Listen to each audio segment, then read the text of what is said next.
Alors nous, on revient avec mon épouse d'un voyage qu'on a fait dans un lieu, alors je vais essayer de vous faire deviner, je vais vous faire participer ce matin, dans un lieu, je dirais, où beaucoup de chrétiens aimeraient aller, pas que des chrétiens d'ailleurs, je vais même dire des juifs, et puis je vais même dire des musulmans.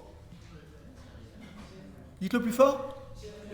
Jérusalem. Alors Jérusalem, oui, et puis on a été donc en Israël. C'est bon, c'est pour voir si vous suiviez.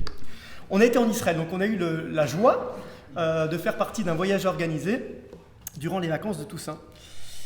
Terre, donc Israël, terre où Jésus a marché, terre où est le peuple de Dieu aussi. De plus en plus de Juifs retournent en Terre Sainte. On l'a chanté ce matin, la Terre Sainte. On a même chanté des mots hébreux dans une chanson. Terre où Jésus et ses disciples ont accompli tant de miracles.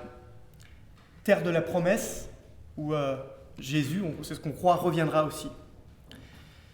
Alors moi, il y a quelque chose qui m'a interpellé durant ce voyage, parce que vous savez, quand on va en Israël, il y avait beaucoup de gens qui m'avaient dit tu verras, tu vas revenir transformé, tu ne vas pas revenir comme tu es parti, il se passe quelque chose de particulier quand on est sur cette terre.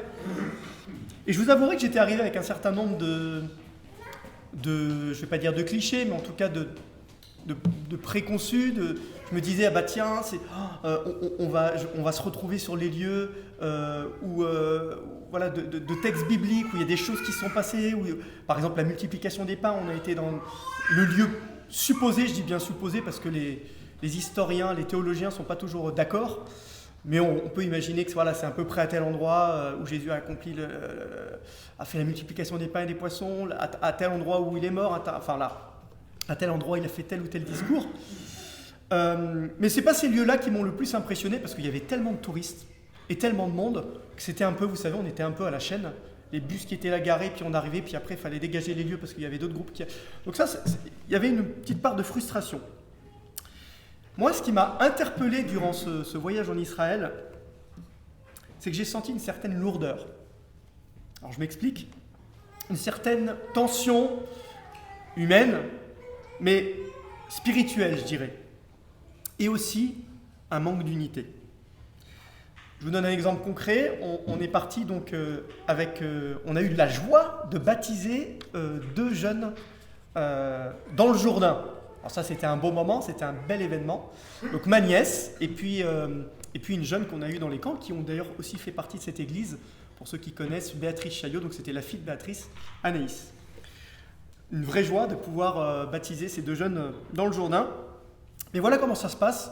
On arrive dans un lieu, et vous savez, là aussi, c'est trop, à mon sens, touristique.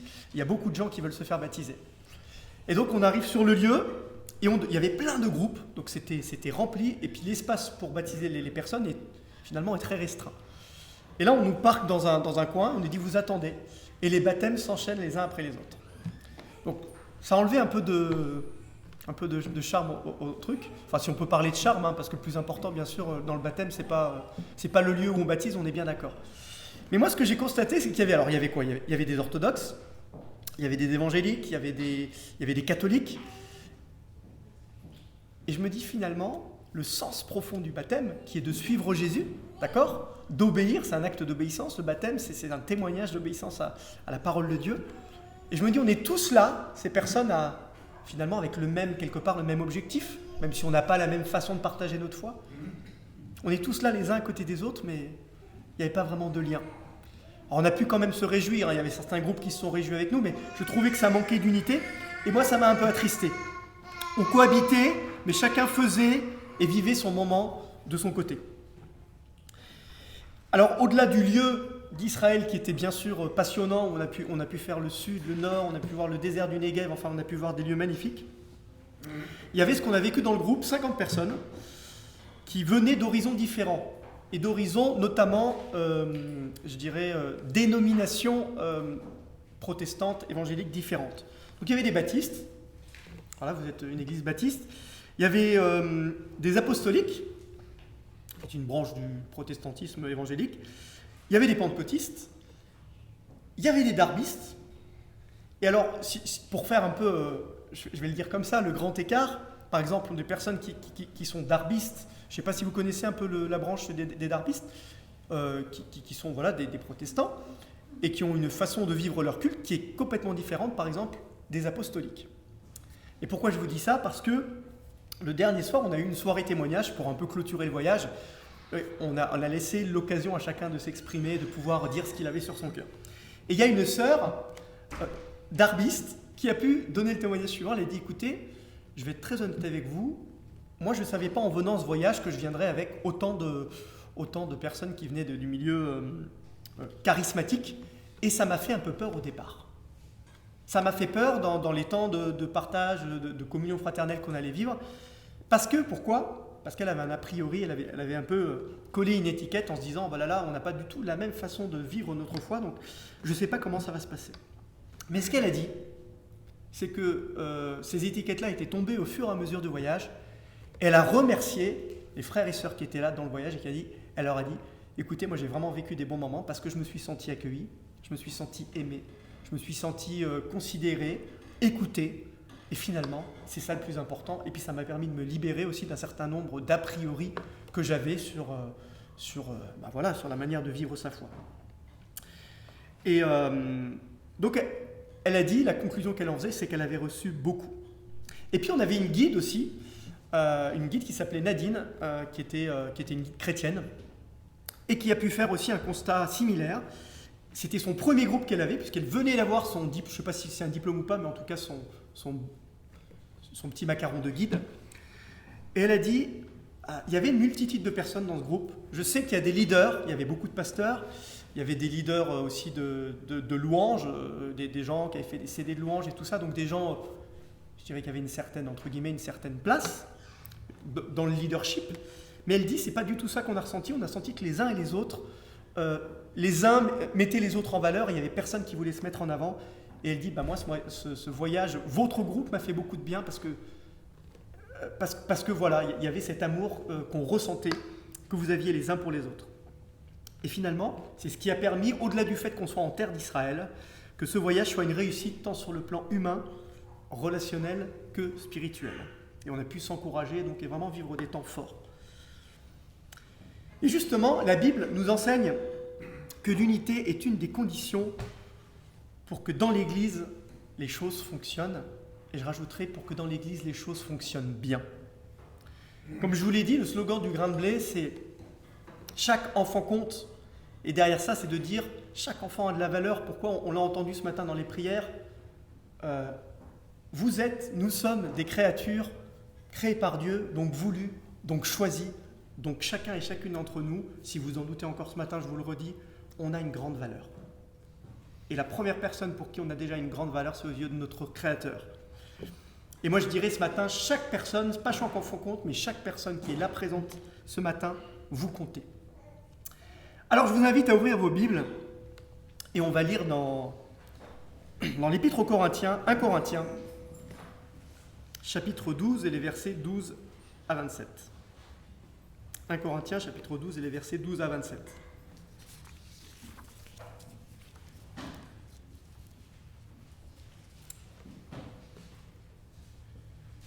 Le corps forme un tout, mais a pourtant plusieurs organes. Et tous les organes du corps, malgré leur grand nombre, ne forment qu'un seul corps.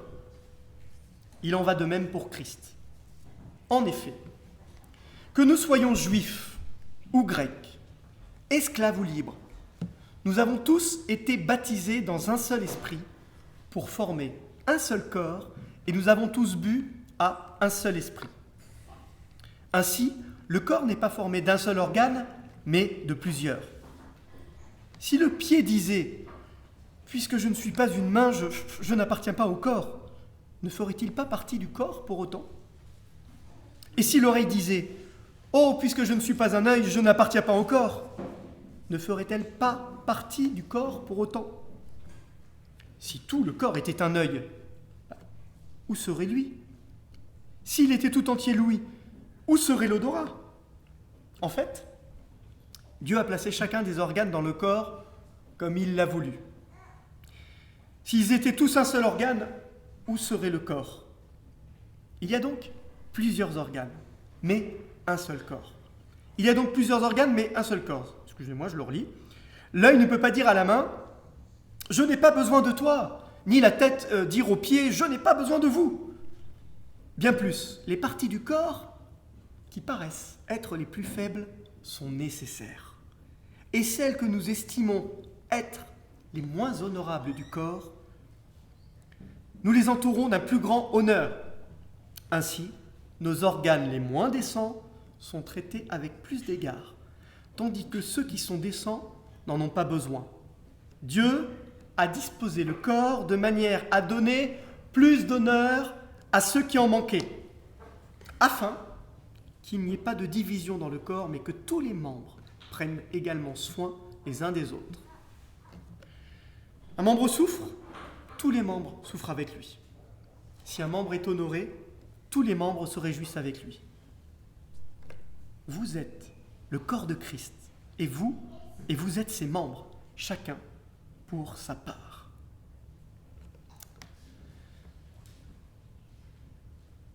Quel texte extraordinaire, quelle richesse dans ce texte.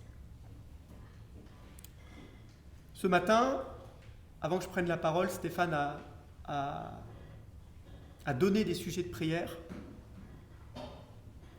Et je me suis dit, finalement, Seigneur, tu conduis bien les choses. Parce que ce qui est quand même dit en filigrane dans ce texte, et ce qui revient et revient, c'est le fait de prendre soin les uns des autres. Et dans les différents témoignages, ce que j'ai pu sentir, lire, c'est qu'il y a des gens qui souffrent. Dans cette assemblée, ici, il y a des gens qui souffrent. Je pense que si je demandais à chacun ou à chacune d'entre vous si tout va bien dans votre vie, malheureusement, je crois que la plupart d'entre nous, il y a des choses qui vont bien, gloire à Dieu, puis il y a des choses qui ne vont pas bien. Il y a des souffrances qu'on traverse, et ce texte nous parle de ça, justement, en nous donnant l'exemple du corps. Alors, on le connaît bien, ce texte, vous l'avez peut-être entendu plusieurs fois, en prédication ou dans votre lecture personnelle. Mais force est de constater qu'il est souvent ou parfois difficile de vivre ce qui en fait la force. Alors, il nous est parlé de l'unité du corps. Être unis, et j'aimerais voir différentes parties avec vous de ce texte, le décomposer un petit peu pour voir qu'est-ce qui va permettre que nous puissions vivre l'unité, comme Jésus le désire, l'unité du corps de Christ. Être unis, premièrement, sous-entend que chacun dans le corps, donc dans l'Église, soit à sa place, et je rajouterai, et accepte la place ou l'appel que Dieu lui a donné, lui a confié. Combien de fois ça peut nous arriver de dire, j'ai déjà entendu des personnes dire, mais moi je sais pas les dons, je sais pas à quoi je sers, je trouve que j'ai pas de dons, j'ai pas de qualité particulière par rapport à d'autres. Souvent, vous savez, on est dans la comparaison, ce qui n'est pas une bonne chose d'ailleurs. Déjà, la première des choses, c'est de se dire, voilà, Seigneur, tu veux que je fasse quoi pour toi ? Quelle est ma place dans l'Église, ici à Joinville ? De quelle manière je peux t'honorer ? Et du coup, honorer aussi le reste du corps. Et quand on a trouvé ça, c'est une bonne chose, parce qu'on peut se dire, voilà, Seigneur, je vais te servir avec ce que j'ai sur le cœur aussi. Alors bien sûr, on entend souvent, j'entends aussi des personnes qui peuvent dire, moi j'attends l'appel de Dieu, j'ai toujours rien reçu, donc en attendant, je m'assois et puis j'attends que la révélation divine m'arrive dessus. Non, le Seigneur nous a donné quand même suffisamment d'indications dans sa parole pour dire que voilà, on peut servir là où il y a des besoins. On peut aussi, vous voyez, ce matin on a entendu les sujets de prière, se mettre en prière pour nos frères et sœurs, aller les voir concrètement, leur demander comment on peut les aider, c'est une façon d'être à sa place. Et puis après, le Seigneur vous a fait ce que vous êtes, avec un caractère, avec des dons particuliers. Donc ça aussi, le Seigneur veut vous le révéler et vous le montrer pour que vous puissiez finalement le mettre en œuvre, pour lui. La Bible dit que le Seigneur a préparé des œuvres pour qu'on les pratique, qu'il les ait préparées d'avance pour chacun d'entre nous. Donc première chose, pour vivre l'unité, chacun doit être à sa place et accepter sa place. Et vous avez vu que dans ce parallèle du corps, il ne s'agit pas d'être partout. Il ne s'agit pas au pied de dire moi je vais prendre la place de l'oreille parce que je pense que je ferai mieux si on fait différemment. Non, restons à notre place, c'est bien. Donc ça veut dire aussi, deuxième point, respecter la place de l'autre. Reconnaître l'autre dans sa spécificité. Ne pas vouloir formater l'autre à notre image. Combien de fois, des fois, la différence peut faire peur. On va voir une personne qui est un peu exubérante, et on va se dire, oh là là là là là là, oh là, attention. Celle-là, elle me fait peur parce que moi, je ne suis pas du tout comme ça, je ne suis pas du tout comme elle, donc, danger. Ben non, pas forcément. Le pied n'est pas pareil que l'oreille. Si je regarde mon pied, si je regarde mon oreille, rien à voir. Et pourtant, les deux ont une utilité. Je vous donne un exemple concret, je vous parle de moi. Moi, je suis quelqu'un d'assez, je ne veux pas dire exubérant, mais d'assez dynamique, d'assez sociable. J'utilise beaucoup l'humour, par exemple, pour être en relation. Et ça, depuis ma petite enfance. C'est un moyen que j'ai utilisé, l'humour, pour être en relation. Et aujourd'hui, j'utilise l'humour comme un moyen de témoigner. Alors, je vais vous dire comment. Dans pas longtemps, par exemple, je serai le 25 novembre avec 4 autres amis à moi et on va faire un stand-up où on parle de notre foi. Donc on invite des personnes non chrétiennes, des personnes chrétiennes, voilà, et on partage notre foi de cette façon-là. Et moi je peux vous dire, j'ai des personnes chrétiennes qui sont venues nous voir à la première ou à la deuxième, c'est que ça fait notre 4e représentation qu'on fait, et qui ont dit, mais ça sert à quoi de faire ça, de faire rire les gens? Donc elles étaient dans le jugement. Donc ça sert à quoi? Je ne comprends pas. Chacun son point de vue, mais vous voyez, je vous donne cet exemple pour dire, des fois, il y a des personnes qui vont faire différemment de nous, ça ne veut pas dire que c'est mauvais. Ça veut dire qu'elles sont différentes. Et là, dans ce texte, il nous est dit, acceptez les membres du corps, chacun est différent, complémentaire. Alors bien sûr, si quelqu'un fait n'importe quoi, il ne s'agit pas de ne rien dire, parce qu'en disant il est différent, donc non. Quand ça reste dans la parole de Dieu, je veux dire, acceptons nos différences. Finalement, c'est une force et une richesse. Donc respecter la place de l'autre, reconnaître l'autre dans ce qu'il est de différent, mais qui va pouvoir aussi apporter au corps. Il y a un 3e point pour vivre cette unité, c'est ne pas vouloir prendre la place de l'autre. Aïe, je m'explique. Souvent, on peut être tenté de se comparer. Je suis plus que, je suis moins que. Alors ça, on peut le voir, je vais donner un exemple concret parce que c'est plus visible. Dans la louange, combien de fois j'ai pu voir des gens se comparer, de dire, celle-là, elle est meilleure que moi, donc oui, on aura toujours quelqu'un de meilleur que nous, mais meilleur en quoi? Et ça peut casser finalement l'appel de Dieu sur notre vie aussi. La comparaison, la jalousie, l'ego. Je veux être mis en avant parce que je sais mieux que toi ou parce que j'ai besoin de montrer que je suis là pour pas qu'on m'oublie. Donc finalement, quand on sait qui on est en Christ, ces choses-là doivent diminuer en nous. Parce qu'on n'a plus d'inquiétude à avoir. À partir du moment où on sait qu'on a été choisi par Dieu, à partir du moment où on sait que Dieu a mis sur notre vie quelque chose de particulier, exerçons-le, faisons-le, et c'est toujours pour le bien d'autrui. Pour remarquer que la parabole des talents, dans la parabole des talents, c'est le maître qui donne un certain nombre de talents à un, et puis un peu plus à l'autre, et puis encore un peu plus à l'autre. Mais ce n'est pas ça qui est important. Ce que dit le maître à la fin quand il revient, c'est qu'est-ce que tu as fait des talents que je t'ai donnés? De quelle manière tu les as fait fructifier pour moi, pour ma gloire? Et c'est ce que Dieu nous dit à chacun. C'est finalement, j'ai fait quelque chose de toi, qu'est-ce que tu en fais? Même si tu as l'impression d'avoir qu'un talent, eh ben vas-y, ce petit truc qui est en toi, utilise-le, tu verras, moi je le fais fructifier. Donc n'essayons pas de vouloir être quelqu'un d'autre, n'essayons pas de vouloir prendre la place des autres, parce que ça conduit jamais à l'unité, ça conduit à la division. Et il y a un 4e point qui est abordé dans ce texte, et qui est abordé, je dirais, de façon un peu plus insistante. Et je l'ai entendu ce matin aussi, moi j'ai entendu, voilà, je vous disais quand vous avez pu partager les sujets de prière, j'entendais des personnes pour lesquelles qui ont besoin qu'on prenne soin d'elles. Bien sûr, de prier pour elles, mais plus que ça, de manifester de la compassion, de manifester de l'amour. Et ce texte nous dit de prendre soin les uns des autres, et notamment, et plus particulièrement, des plus faibles. C'est qui les plus faibles? Ça veut dire quoi être faible? C'est pas forcément une faiblesse visible, c'est pas forcément une faiblesse physique, ça peut être une faiblesse physique. mais ça peut être une faiblesse morale, spirituelle. Alors dans l'Église, il y en a plein des gens qui ont des faiblesses. Hein? L'Église parfaite, elle n'existe pas. Comme disait Stéphane ce matin, Jésus, on attend avec impatience son retour, on croit, il y a des signes qui nous montrent que on peut considérer qu'on est quand même dans les temps de la fin, même si on ne sait pas le jour, l'heure. Et puis l'Église parfaite, ça sera à ce moment-là. Mais là, en attendant, le Seigneur nous a dit, vous êtes encore là, vous avez encore une mission à faire, et vous allez encore souffrir aussi, la Bible nous a prévenus. Donc les plus faibles, c'est ceux qui... Ça peut être chacun d'entre nous finalement. À un moment de notre vie, on peut se sentir fort dans notre foi, on peut se sentir rempli d'Esprit de Dieu, on peut se sentir rempli de zèle. Et puis peut-être un événement va venir dans notre vie, et puis tous, alors qu'on pensait être fort, paf, en un instant, c'est comme s'il y avait une vague qui vient nous balayer.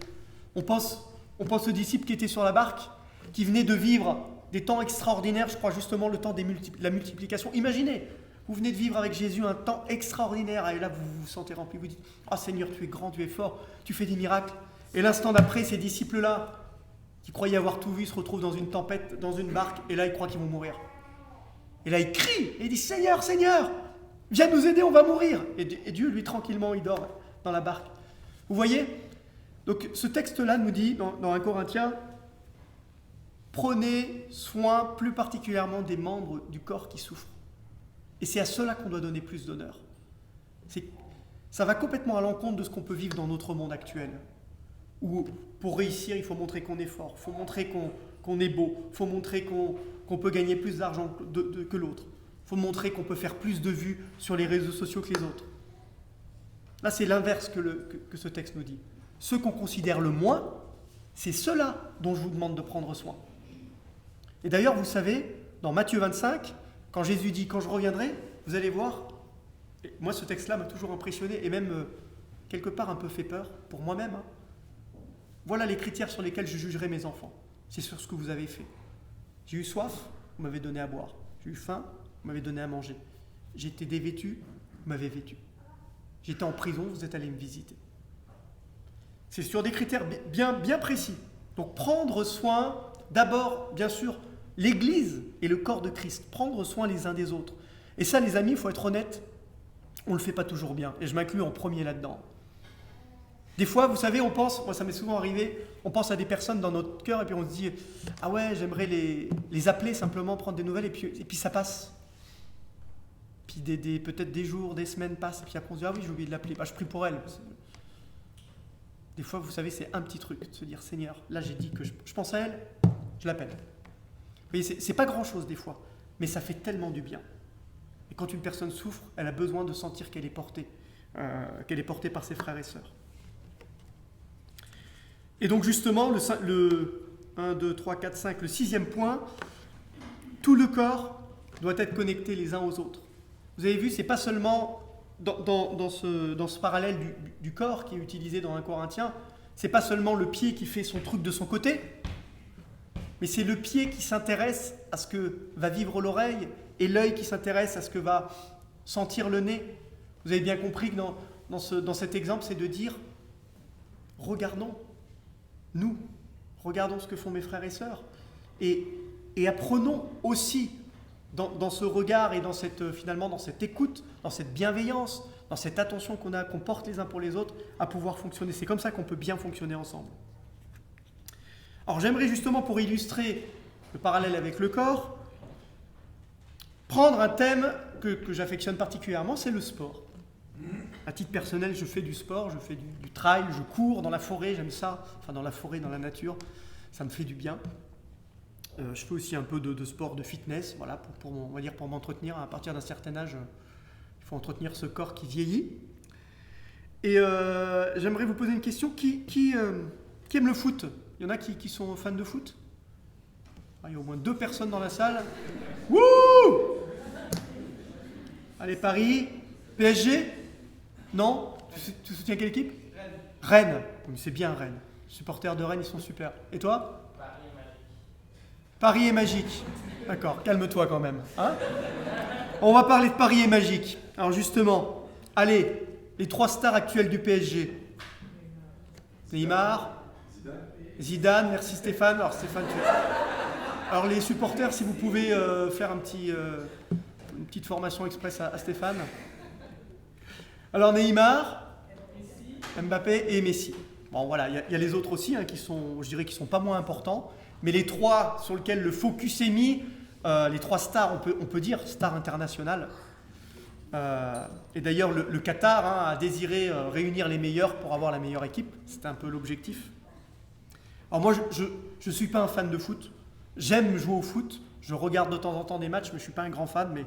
Mais je m'intéresse plus, moi, à ce qui se passe, à l'humain, à tout ce qui va se passer en termes d'interaction dans un groupe, dans une équipe.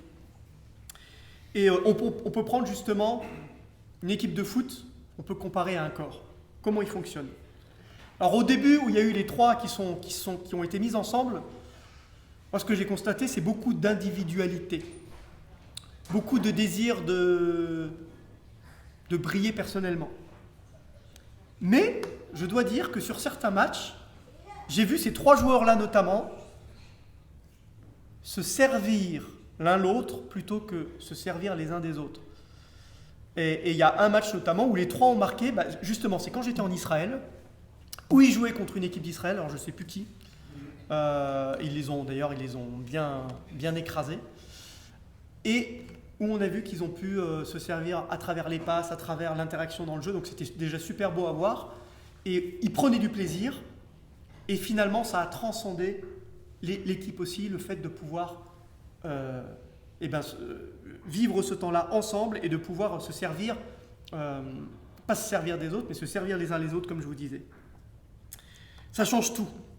Ils n'ont jamais été aussi bons que lorsqu'ils se respectent l'un l'autre, que lorsqu'ils arrivent à servir l'intérêt de l'équipe et du partenaire avant de vouloir accomplir un exploit personnel. Alors on sait bien que notamment dans le football, l'ego est assez démesuré. Et puis surtout, je ne les blâme pas, je ne leur lance pas la pierre, parce qu'arriver à un tel niveau, je me dis que ça doit être très difficile de rester humble. Et c'est ça, quand on se sent bien dans une équipe, alors on prend l'exemple de l'équipe de foot, quand on se sent à notre place, cela justement nous transcende, nous amène à nous dépasser, pas seulement pour nous-mêmes, mais d'abord pour l'équipe, pour un projet commun. On donne le meilleur de nous-mêmes en ayant justement cet objectif commun. Dans le cadre d'une équipe de foot, l'objectif, quand même, à un certain niveau, c'est la victoire de l'équipe. Mais moi, justement, je ne veux pas parler simplement d'une question de victoire de coupe, mais c'est la victoire au niveau, bien sûr, des titres, mais aussi la victoire au niveau du caractère. La victoire au niveau des étapes suivantes que l'équipe va pouvoir vivre ensemble lorsqu'il y aura d'autres épreuves à vivre. Et je voudrais vous donner l'exemple d'un autre joueur de foot, alors qui ne joue plus en France aujourd'hui. Allez, pour les footeux, vous allez vite le retrouver. Il joue à l'AC Milan. Giroud. Olivier Giroud. Alors Olivier Giroud, je ne le connais pas directement, mais je connais beaucoup de personnes qui le connaissent, et notamment son aumônier qui s'appelle Joël Thibault. Il est suivi par un pasteur évangélique. Sa famille va dans une église évangélique à Giroud, et je connais aussi son ancien entraîneur quand il était à Grenoble. Son ancien entraîneur qui est devenu un ami et qui m'a raconté quelques anecdotes quand Giroud était tout jeune, quand il avait 16 ans et qu'il était à un moment dans cette équipe. Et moi, ce qui m'a intéressé dans la carrière de ce joueur, c'est la manière dont il a évolué et son attitude. Beaucoup tendent à dire qu'il n'est pas le meilleur joueur, en tout cas aujourd'hui, mais qu'il est indispensable à l'équipe. Pourquoi, à votre avis? Est-ce que vous avez une idée? Comment? Alors merci, oui, tu as raison Delphine, il a la foi, mais alors c'est pas forcément ce que ses coéquipiers vont dire comme ça qui vient immédiatement, parce que tous ses coéquipiers bien sûr sont pas chrétiens. Qu'est-ce qui fait qu'il a un point important dans une équipe, Olivier Giroud? Il joue pour l'équipe, tout à fait. Il joue pour l'équipe. Il fédère. Ouais, Gérard me dit il fédère, tout à fait. Et pourquoi il fédère? Giroud, vous savez quel poste il occupe? Il est attaquant. Et là, j'ai écouté il n'y a pas longtemps Vicente Lizarazu, qui est l'ancien de l'équipe de France, à l'époque de Zidane, qui est maintenant commentateur sportif, et qui disait Giroud, c'est un attaquant qui prend le rôle souvent de défenseur. C'est-à-dire que c'est un homme qui ne joue plus pour lui-même, mais qui joue, disait, pour l'équipe, dans un esprit de sacrifice. À la Coupe du Monde 2018, où la France a quand même été championne du monde, on peut en être fier, Giroud n'a pas marqué un but. Alors il y en a certains qui ont critiqué, ouais, vous voyez, c'est pas un buteur, machin. Sauf que quand les matchs ont été analysés, c'était un des joueurs qui revenait le plus souvent en défense. C'était un joueur qui se plaçait pour gêner l'autre équipe pour que les autres attaquants puissent marquer des buts. Et finalement, il a eu cet esprit de renoncement à lui-même et renoncement même à marquer des buts, alors que là, il y a quand même à 2 buts du meilleur buteur, ce qui était Thierry Henry, je crois. Donc il pourra avoir cet accomplissement en tête. Et ben non, aujourd'hui il veut servir l'équipe. Et aujourd'hui il est rappelé en équipe de France en remplaçant. Donc potentiellement il ne va pas beaucoup jouer. Mais il accepte ce rôle-là. Et son attitude générale, moi je dirais en 2018, a contribué à la victoire de l'équipe de France. Je pense, ça c'est mon avis personnel, qu'on aurait besoin de beaucoup d'autres joueurs comme lui dans les équipes de foot. Et Delphine, tu le disais, je pense que son attitude est intimement liée à sa foi. Voilà. Il a compris finalement que ce qui était le plus important, c'était pas de briller en tant que joueur, mais c'était de savoir qui il était, de connaître son identité, de connaître sa place dans le corps de Christ. Et j'irai un peu plus loin, je vais peut-être choquer certaines personnes ce matin, mais je pense que dans nos églises, on aurait besoin de beaucoup de personnes avec une même attitude.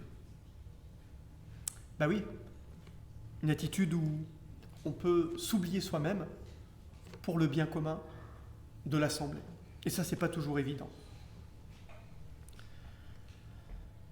En Jean 13, 35, il est dit, c'est à cela que tous reconnaîtront que vous êtes mes disciples. C'est qui tous ? C'est bien sûr les chrétiens, mais c'est aussi les gens qui ne connaissent pas Dieu. C'est à cela que tous reconnaîtront que vous êtes mes disciples, si vous avez de l'amour les uns pour les autres. Il y a des choses qui ne peuvent pas mentir. Moi, je sais que travailler avec les enfants, ça m'a appris quelque chose. C'est que les enfants, ils décèlent très bien qui ils ont en face d'eux. Et on ne peut pas leur faire à l'envers. Ils sentent si quelqu'un les aime vraiment, s'il n'y a pas de mauvaise intention derrière, ils le ressentent. Et un enfant à qui vous donnez de l'amour, c'est une personne qui va pouvoir donner beaucoup en retour. Et un adulte à qui on donne beaucoup d'amour, c'est aussi une personne qui, parce qu'elle se sent aimée, va pouvoir elle-même redonner beaucoup d'amour.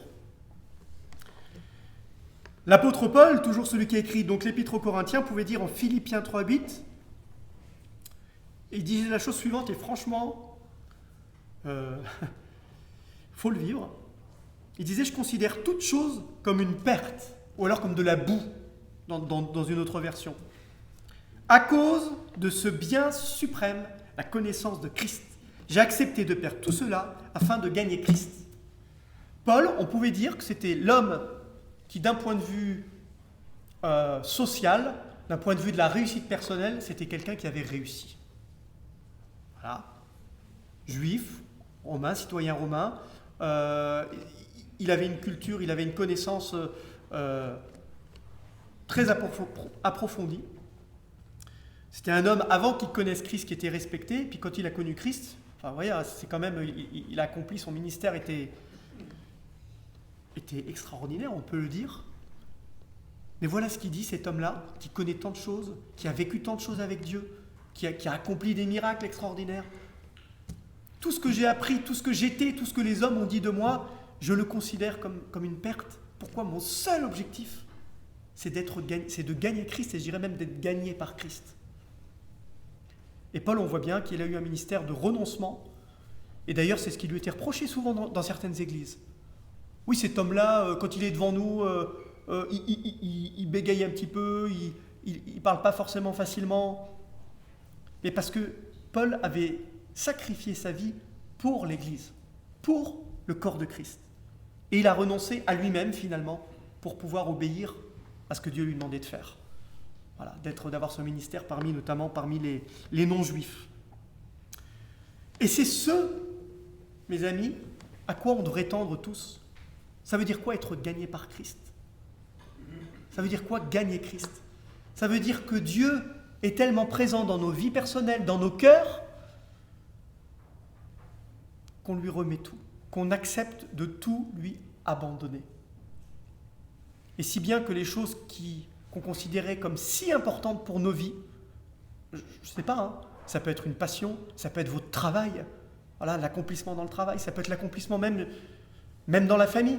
Il y en a qui misent tout sur le cadre familial. Et je ne dis pas que c'est une mauvaise chose, hein, on doit prendre soin de nos familles, on doit aimer nos familles. Mais le Seigneur nous demande, puisque nous sommes ses créatures, d'être remplis de lui. Et il nous demande de vivre cela ensemble, dans l'unité. En Jean 17, 21, il est dit « Je te demande qu'ils soient tous un, comme toi, Père, tu es en moi. » C'est Jésus qui parle. « Et comme moi, je suis en toi. Qu'ils soient un en nous, pour que le monde croie que c'est toi qui m'as envoyé. » Je relis « Je te demande qu'ils soient tous un, comme toi, Père, tu es en moi, et comme moi, je suis en toi. Qu'ils soient un en nous, pour que le monde croie que c'est toi qui m'as envoyé. » Il y a un vrai enjeu à être unis. Il y a un vrai enjeu à être unis. L'enjeu, c'est la manière dont les gens vont vous regarder et la manière dont ils vont pouvoir recevoir Christ à travers ce que vous êtes. Pas forcément à travers ce que vous dites, à travers ce que vous êtes et à travers ce que vous vivez. S'oublier soi-même pour servir la gloire de Christ, pour servir la personne de Christ et le faire connaître. On a un témoignage à apporter au monde. C'est le témoignage de l'amour manifesté en Jésus-Christ. Alors, je crois que c'est dans Matthieu 28, 19, où il est écrit notre mission en tant que peuple de Dieu, c'est quoi ? Vous la connaissez cette mission ou pas ? C'est de faire connaître le Christ aux autres. Allez, faites de toutes les nations des chrétiens qui chaufferont les chaises le dimanche matin dans votre église. Non. Allez, faites de toutes les nations des disciples. Un disciple, c'est quelqu'un bien sûr qui suit le maître, mais c'est quelqu'un qui à son tour met en pratique ce qu'il a appris du maître. Et c'est ce qu'on doit être. Et encore une fois, mes frères et sœurs, ce que je vous dis là ce matin, je désire l'appliquer à moi-même d'abord, de tout mon cœur. Et je sais que c'est pas toujours évident. Mais c'est ce qu'on est appelé à être, des disciples et à faire des disciples, à baptiser au nom du Père, du Fils, du Saint-Esprit. Et nous devons cela le faire dans l'unité, parce que la mission, elle est difficile, on ne va pas se mentir. On ne va pas se mentir, la mission que le Seigneur nous confie, elle n'est pas facile, et Jésus nous a prévenus. Vous souffrirez dans le monde. Si le maître a souffert, l'ouvrier, le disciple souffrira aussi. Alors c'est sûr que présenté comme ça, ça ne donne pas forcément envie. On peut se dire, dis donc, si le fait d'être chrétien, de devenir disciple de Jésus, c'est pour vivre des souffrances, oui, mais le Seigneur a dit, je ne vous laisse pas seul. Je vous laisse ma paix. Et si vous faites cela, si vous obéissez, oui, vous aurez des souffrances, mais vous aurez la joie de me connaître. Vous aurez l'assurance que je suis avec vous tous les jours, que je ne vous abandonne pas. Vous aurez l'assurance que moi, je viens prendre vos peurs. C'est pour ça que combien de fois dans la Bible il est écrit « N'ayez pas peur, ne soyez pas inquiets, ne promenez pas de regard inquiet ». Donc notre mission, c'est de faire des disciples. Jésus, comment il s'y prenait ? Il allait là où les gens se trouvaient. Place publique, maison, repas, mariage. Il allait là où les gens avaient besoin. On a entendu ce matin, il y a des gens qui ont des besoins. Allons là où les gens ont des besoins. Ça peut être dans notre famille, ça peut être auprès de nos amis, ça peut être dans la rue, au parc à Vincennes, pour des sans-abri. Notre vie, elle ne doit pas être cloisonnée. Il n'y a pas l'église, et puis à côté, tout le reste. L'église, c'est nous, c'est vous, c'est moi. Ce n'est pas juste ici, dans cette salle. Notre vie donc, ne doit pas être cloisonnée. Nous devons, et c'est dit dans la parole de Dieu, nous sommes ambassadeurs et ambassadrices. Nous sommes lumière du monde. Nous sommes celle de la terre. C'est pas rien, ça. La lumière, elle est faite pour briller. Elle n'est pas faite pour être éteinte. Et le sel, il est fait pour avoir de la saveur. Alors on peut se poser cette question ce matin, est-ce que j'ai de la saveur ? Auprès de mes voisins, auprès de mes amis. Et Paul disait, encore une fois, je le cite beaucoup ce matin, « Je me suis fait tout à tous afin d'en sauver quelques-uns. » Paul s'adaptait au milieu, au contexte là où il était. Pourquoi ? Encore une fois, il s'oubliait lui-même pour pouvoir en sauver quelques-uns et que ces personnes-là soient gagnées par Christ, pas par lui-même, pas par son ministère, pas parce qu'il était mieux que les autres, mais pour qu'ils soient gagnés par Christ. Je finirai en vous disant que notre monde actuel, il n'a pas besoin d'une religion. Des religions, il y en a suffisamment. Notre monde, il a besoin d'un sauveur. Alors attention, je ne suis pas en train de dénigrer. Nous sommes une religion. Le christianisme est une religion. Il n'y a pas de problème avec ça.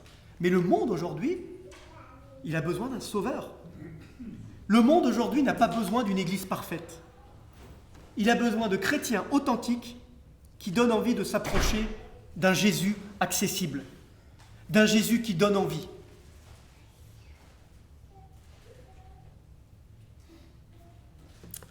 Et je finirai en disant que n'oublions jamais que pour nous aider, parce que je reprends l'exemple du corps, pour nous aider à maintenir ce corps en bonne santé, nous avons à la tête de ce corps la meilleure des têtes, qui est Jésus-Christ. Et pour que le corps soit bien coordonné, bien sûr, il faut rester connecté à cette tête. C'est Dieu qui peut nous aider à vivre cela. Tout ce que je vous ai dit ce matin, d'un point de vue humain, c'est impossible. C'est impossible. Soyons honnêtes.